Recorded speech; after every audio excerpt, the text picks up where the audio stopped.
a late-night cram session, and finally, a tentative contract agreement. Now it's up to more than 13,000 Hawaii teachers to close the deal.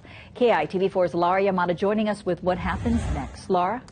Well, Paula, when the last tentative agreement was up for a vote before teachers in January, it went down in flames. But this time, it seems even some of the most vocal opponents are changing their tune. What do we want? What do we want it? Well, I think that's at the moment we decided that we needed to do something to change the dynamic. Campbell High School teacher Corey Rosenlees, spearheading those work to the rules protests, says it took 4 years of pay cuts and 2 imposed contracts for scores of teachers to take to the streets to the Capitol to demand a better contract. That had a very big impact in trying to settle a contract. And we have a contract that is right and fair and just. The governor announced the tentative deal Sunday night, a 3% pay increase above the restored 5% cuts, and for most teachers, 3.2% more in subsequent years. Both HSTA members in the state will also have input in that teacher evaluation system.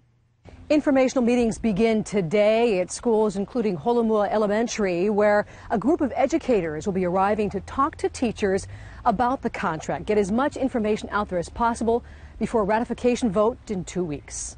I want you to imagine you were a dentist and your pay was determined based on how many of your patients floss. Rosenlees says he's still concerned about how teachers will be evaluated, saying part of the equation will be based on factors that are out of teachers' control.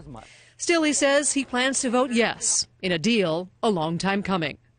It sends a very strong message, not only in Hawaii, but nationwide, that HSTA and along with the state of Hawaii wants to put education at the forefront of student learning. It's a good start.